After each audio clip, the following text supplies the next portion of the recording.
Hello friends, most welcome.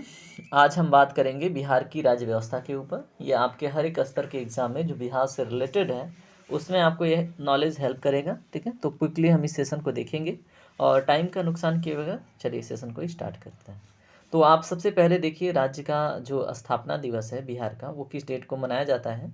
22 मार्च 1912 को। ठीक है, अगर बात की जाए कि 1912 में ऐसा क्या हुआ था, तो 1912 में बिहार जो है वो बंगाल से सेपरेट हुआ था। ठीक है, तो ये चीज़ आपको पता होनी चाहिए।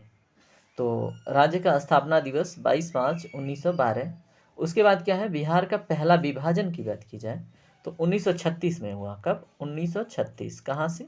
उड़ीसा से। ठीक है, उसके बाद बिहार का दूसरा विभाजन 15 नवंबर को हुआ, 15 नवंबर 2000 को। ठीक है, किससे?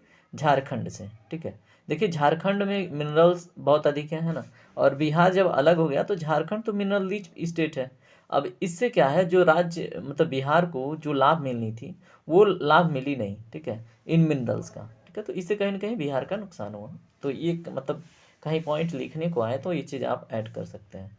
राज्यपाल कौन है? श्री फागू चौहान है। यहाँ पे मुख्यमंत्री कौन है? श्री नीतीश कुमार हैं, जो 8वीं बार वहाँ पे हैं। ठीक है, और उप मुख्यमंत्री की बात करें तो कौन है? श्री तेजस्वी यादव।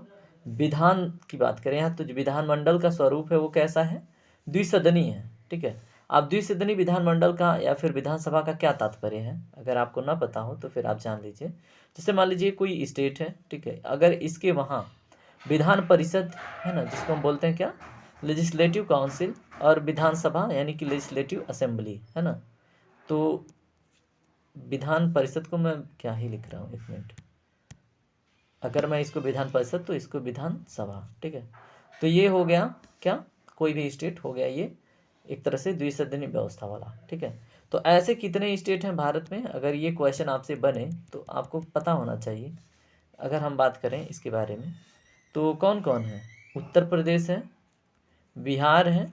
ठीक है, उसके बाद थोड़ा सा आप नीचे उतरिए, बिहार के नीचे इस साइड में तो उड़ीसा है, जहाँ पे द्विसदनीय अभी हाल फिलहाल में एकदम बिल्कुल लेटेस्ट में किया गया है। उसके नीचे उतरिए, आंध्र प्रदेश है, उसके साइड में तेलंगाना।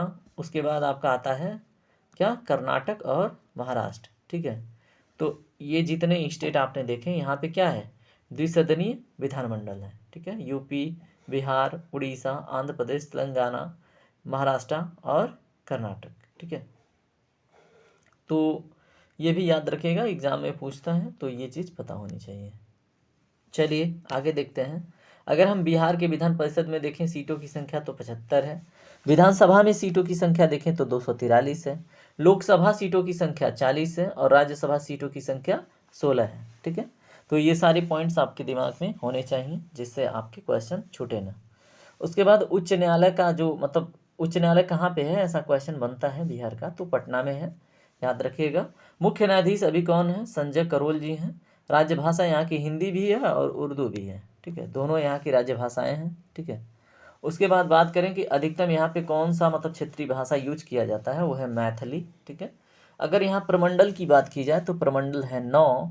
जिला की बात की जाए तो 38 जिले हैं। अनुमंडल की बात की जाए तो 101 अनुमंडल हैं। प्रखंड की बात की जाए तो 534 है। तो ये फैक्ट बेसिस क्वेश्चन आपसे पूछा जाएगा क्योंकि ये टॉपिक इंपॉर्टेंट हो जाता है। ठीक है, तो आपको पता होना चाहिए। फिर से देखिए, प्रमंडल 9, जिला 38, अनुमंडल 101, प्रखंड 534। तो इसमें जो ये तीनों हैं, ठीक है, जिला तो नहीं पूछेगा है ना, तो प्रमंडल, अनुमंडल और फिर क्या है? प्रखंड। तो 9, 101 और 534 याद रखिएगा। चलिए यहाँ पे देखिए, अगर बात की जाए कि पटना उच्च न्यायालय की स्थापना कब हुई थी? 9 फरवरी 1916 को हुई थी। क्या? पटना उच्च न्यायालय की स्थापना।